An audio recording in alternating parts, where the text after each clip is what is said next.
What happens when one of Hollywood's most beloved actors finally reaches his breaking point with daytime television's most controversial host? You won't believe what unfolds when Hugh Jackman sits down for what was supposed to be a routine promotional interview, only to find himself trapped in a web of uncomfortable questions and manipulative tactics that would ultimately lead to one of the most explosive confrontations in talk show history. Before we get into this incredible story, make sure you hit that subscribe button and drop a comment below because you're not going to believe what unfolds when these two titans of entertainment go head-to-head in a battle that nobody saw coming. The atmosphere in Studio 1A was electric as Hugh Jackman made his entrance to thunderous applause, that trademark smile lighting up his face as he waved to the audience. Ellen DeGeneres, perched behind her iconic desk, flashed her signature grin, but those who knew her well could detect something different in her eyes. A glint of mischief that suggested this wouldn't be the typical feel-good interview her show was known for. Hugh Jackman, everybody, Ellen announced as the Australian superstar settled into the guest chair, adjusting his perfectly tailored navy blazer.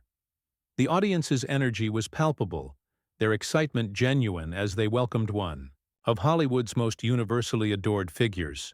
Hugh seemed relaxed, leaning back comfortably, his hands clasped in his lap as he prepared for what he assumed would be another pleasant chat about his latest projects. "So good to have you back," Ellen began, her voice carrying that familiar warmth that had made her a household name. "You look fantastic, as always. I have to say, every time you're here, I'm reminded of why you're considered one of the nicest guys in Hollywood." Hugh chuckled, a hint of color rising to his cheeks. "You're too kind, Ellen. Thanks for having me back. It's always a pleasure to be here." But Ellen's expression shifted almost imperceptibly, her smile taking on a sharper edge. "Well, we'll see about that," she said with a laugh that didn't quite reach her eyes. The comment hung in the air for a moment, leaving Hugh looking slightly puzzled as he tried to read the subtext. "I'm sorry?"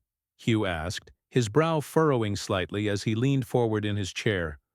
"Oh, nothing," Ellen waved dismissively, but her tone had changed. There was an undercurrent of something darker now, something that made the studio audience shift uncomfortably in their seats.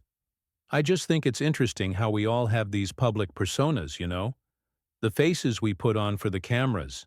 Hugh's smile faltered for just a fraction of a second before he recovered, though anyone paying close attention could see the wariness creeping into his eyes. "I'm not sure I follow," he said carefully, his Australian accent seeming more pronounced as tension began to build.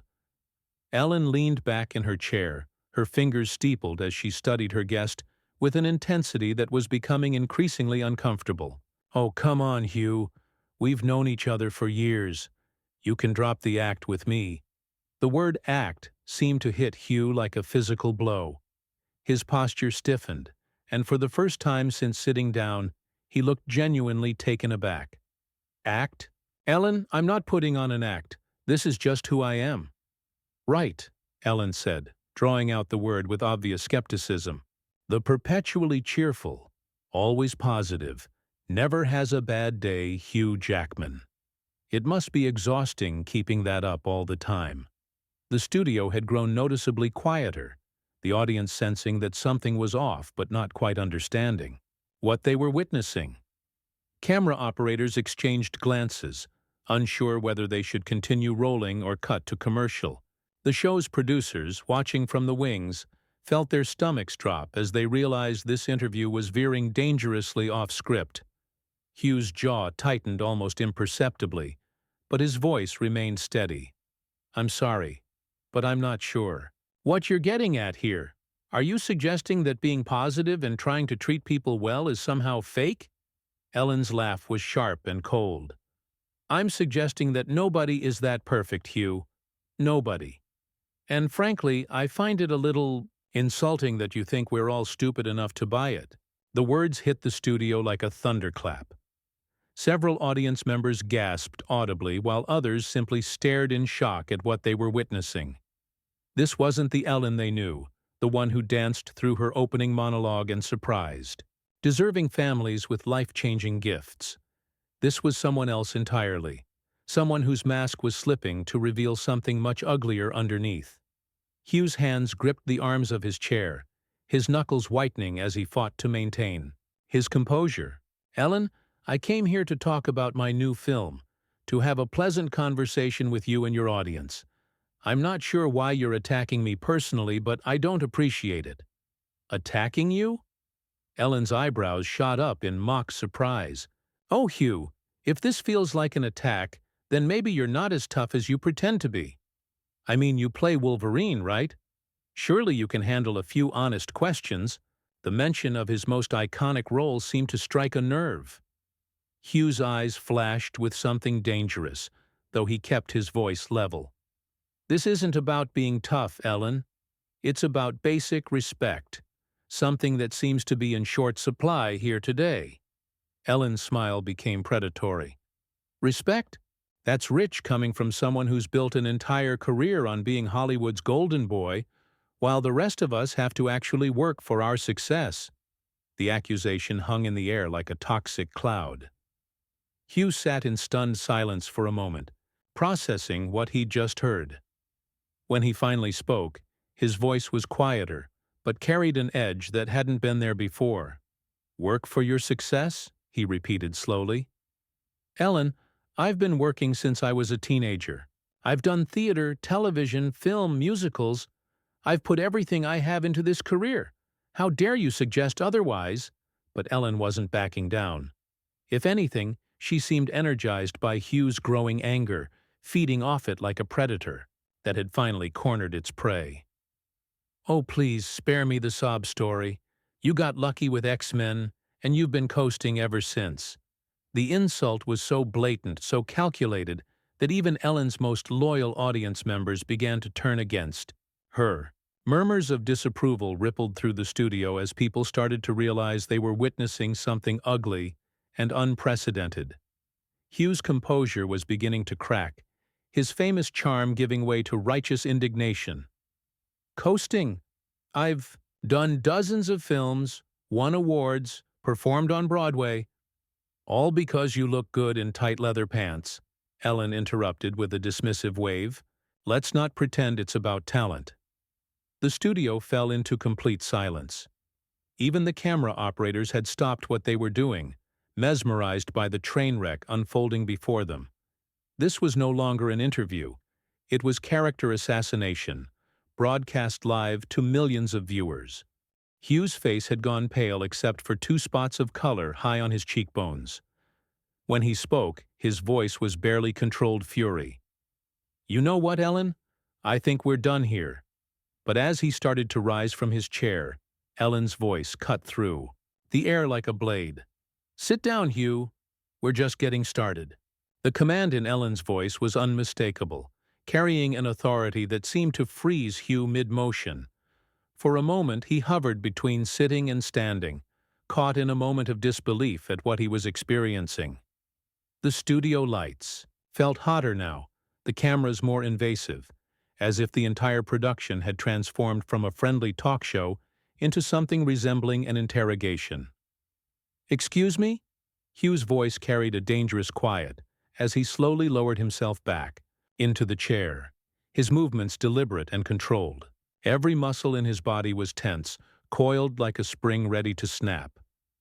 Ellen's smile widened, but there was nothing warm about it now. It was the smile of someone who had just realized they held all the cards and intended to play every single one. "You heard me. We have a contract, Hugh. You agreed to a full segment, and we're nowhere near done." The mention of contractual obligations sent a chill through the studio. This wasn't just personal anymore. Ellen was using her position of power to trap her guest in an increasingly hostile situation. Several crew members looked toward the producers, hoping for some kind of intervention, but the show's executives seemed paralyzed by the unprecedented nature of what was unfolding. Hugh's hands clenched into fists on the arms of his chair. "A contract to promote my film, Ellen, not to be your verbal punching bag." "Oh, but that's where you're wrong." Ellen leaned forward, her eyes glittering with malicious intent. See, this is my show, my studio, my rules. And I think it's time we had an honest conversation about who you really are. The audience was now visibly uncomfortable, some people actually getting up to leave while others sat frozen in their seats, unable to look away from the disaster unfolding before them. This wasn't entertainment anymore. It was cruelty, broadcast live and in high definition. Who I really am. Hugh's voice rose slightly, his famous composure finally beginning to crack. And who exactly do you think that is, Ellen? Ellen's pause was theatrical, calculated for maximum impact. She looked out at her audience, then back at Hugh, savoring the moment before delivering what she clearly believed would be a devastating blow. I think you're a fraud. I think behind all that charm and those perfect teeth, you're just another Hollywood narcissist who's convinced himself he's better than everyone else. The accusation hit like a physical blow. Hugh's face went through a series of expressions: shock, hurt, and finally, something much more dangerous. A narcissist? Ellen, do you hear yourself right now? You're sitting there on your own show, attacking a guest for no reason other than your own entertainment, and you're calling me a narcissist? But Ellen wasn't finished. She seemed intoxicated by the confrontation, drunk on her own power, and the attention it was generating. At least I'm honest about who I am. I don't go around pretending to be everyone's best friend while secretly judging them. Secretly judging? Hugh's voice was incredulous now. Ellen, I barely know you. We've had maybe a dozen conversations over the years, all of them pleasant. Where is this coming from? Ellen's laugh was bitter and sharp. Pleasant. There's that word again. Everything's always pleasant with you, isn't it, Hugh? Never real, never honest, just pleasant. The way she spat the word made it sound like the worst possible insult. Hugh stared at her for a long moment, his expression cycling through confusion, hurt, and growing anger. You know what? You're right. I am pleasant. I try to be kind to people. I try to treat others with respect. If that makes me fake in your eyes, then I guess we have very different definitions of what it means to be a decent human being. Ellen's response was swift and vicious. Decent human being? Hugh, please. You live in a $40 million mansion. You've probably never pumped your own gas. And you want to lecture me about being decent? The personal attack on his lifestyle and wealth seemed to be a bridge too far. Hugh's voice dropped to a near whisper, but it carried more menace than if he had shouted. My financial success has nothing to do with my character, Ellen. And the fact that you think it does says a lot more about you than it does about me. Ellen's mask slipped even further, revealing something ugly and resentful underneath. Character? You want to talk about character? Let's talk about how you've never taken a risk in your entire career. Safe choices, safe roles, safe answers in every interview. When's the last time you said something that actually mattered? The question seemed to genuinely wound Hugh, hitting at something deeper than mere professional pride. Safe choices? Ellen, I've done independent films that barely made back their budgets. I've performed in musicals when everyone said it would kill my action career. I've spoken out about causes I believe in, even when it wasn't popular. Oh, please, Ellen waved dismissively. Singing and dancing doesn't make you brave, Hugh. It makes you a show-off. The insult to his theatrical background, something Hugh clearly held dear, was like throwing gasoline on a fire.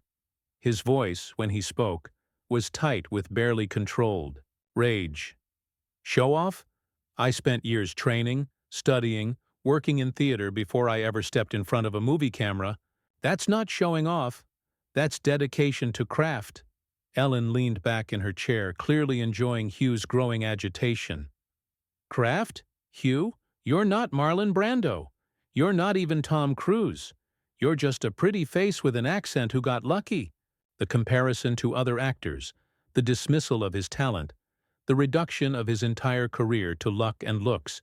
It was a systematic dismantling designed to provoke a reaction. And it was working. Hugh's famous composure was cracking, his face flushed with anger and humiliation. "You know what, Ellen?" Hugh's voice was shaking now, not with fear but with fury. "I've tried to be respectful here. I've tried to understand what this is about. But you're not interested in a conversation. You're interested in a spectacle.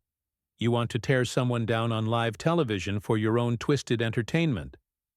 Ellen's smile was triumphant. "Now we're getting somewhere. There's the real Hugh Jackman. Angry, defensive, not so perfect after all." The studio had become a pressure cooker, the tension so thick it was almost suffocating. Crew members were openly staring now, some filming with their phones, others simply watching in horror as one of television's most beloved shows transformed into something unrecognizable. Hugh stood up abruptly, his chair scraping against the floor with a harsh sound that echoed through the suddenly silent studio. "This is over." But Ellen's voice stopped him once again, this time with words that would prove to be the point of absolute no return.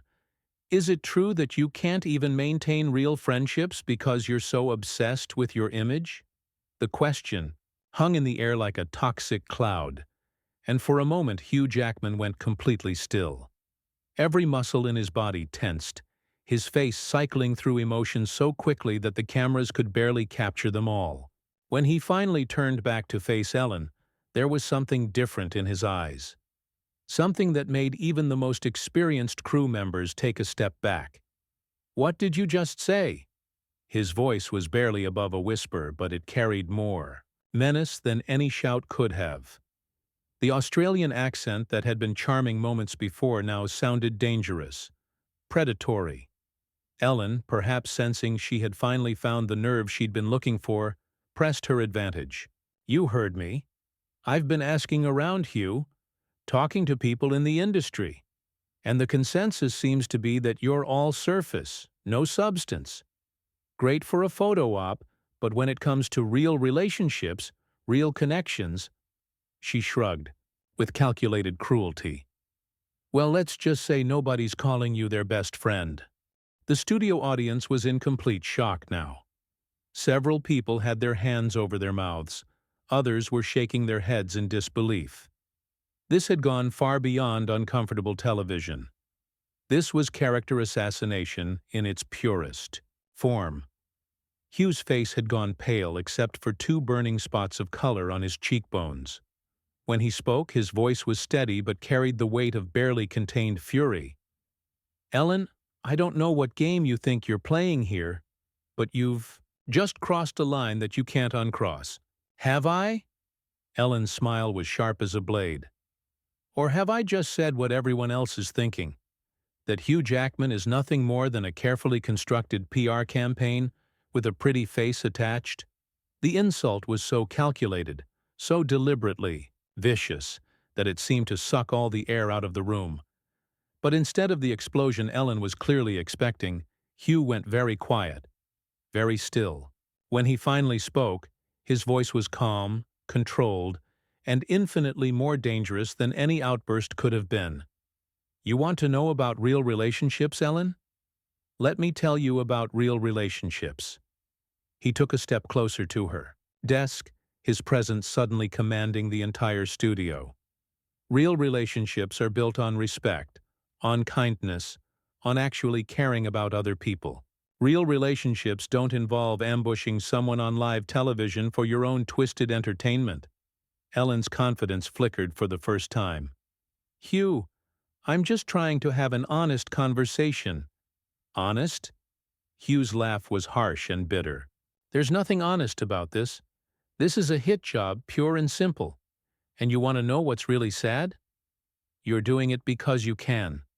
Because you think your position, your power, your platform gives you the right to destroy people. For sport." The truth of his words seemed to hit Ellen like a physical blow. Her smile faltered, and for a moment, something that might have been shame flickered across her features. But it was gone in an instant, replaced by defensive anger. "I'm not destroying anyone," she snapped. "I'm just asking questions that nobody else has the courage to ask." Hugh's response was swift and devastating. "No, Ellen, you're being cruel. There's a difference. though I'm not sure you're capable of understanding it anymore." The "anymore" hung in the air like an accusation. Ellen's face flushed red, and when she spoke, her voice was shrill with rage. "Don't you dare lecture me about cruelty. You don't know anything about what I've been through, what I've had to do to survive in this industry." "Survive?" Hugh's voice rose for the first time, his famous composure finally cracking. "Ellen, you're one of the most powerful people in television. You have your own show, your own production company, millions of fans who hang on your every word. And this is what you choose to do with that power? This is how you choose to use your platform?" The accusation hit home. Ellen's face contorted with something ugly and desperate. "You think it's easy being me? You think it's easy being the person everyone expects to be happy and positive all the time? At least you get to be the perfect man. I have to be the perfect woman, the perfect host, the perfect everything, and I'm tired of it." The confession burst out of her like poison from a wound, and suddenly, the entire confrontation made a twisted kind of sense. This wasn't really about Hugh at all. It was about Ellen's own struggles with the persona she'd created for herself. But instead of generating sympathy, her revelation only made her actions seem more pathetic. Hugh stared at her for a long moment, and when he spoke, his voice was quieter, but no less fierce.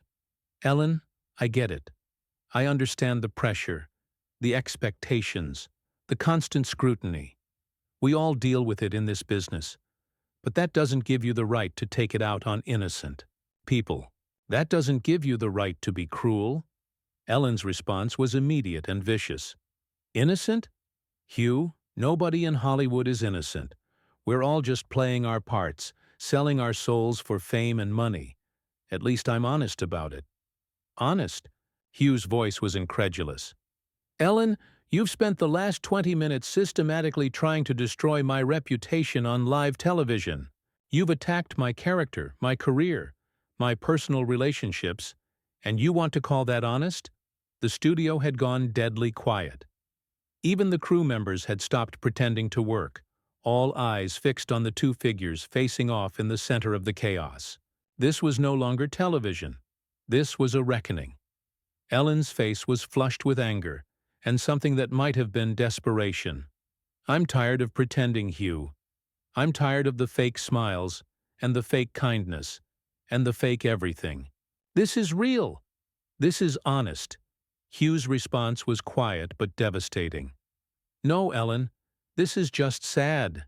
The word hit Ellen like a slap. Her face went white, then red, then white again.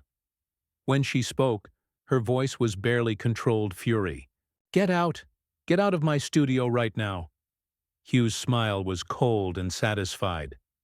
"Gladly." He turned and walked toward the exit, his stride confident and purposeful.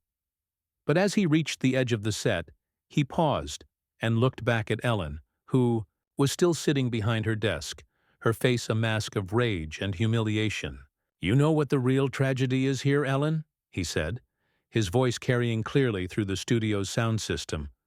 "You had everything: respect, admiration, the love of millions of people, and you threw it all away for what? A few minutes? Of feeling powerful? A few moments of dragging someone else down to make yourself feel better?" Ellen's mouth opened and closed like a fish gasping for air, but no words came out. Hugh shook his head sadly. "I hope it was worth it." And with that, Hugh Jackman walked off the set, leaving behind a studio full of shocked faces, a host whose reputation lay in ruins, and a piece of television history that would be talked about for years to come. The great irony was that in trying to destroy Hugh Jackman's image, Ellen DeGeneres had only succeeded in destroying her own. As the studio doors closed behind him with a final, definitive click, Hugh Jackman had proven something that Ellen had tried so desperately to disprove: that sometimes being a decent human being really is enough.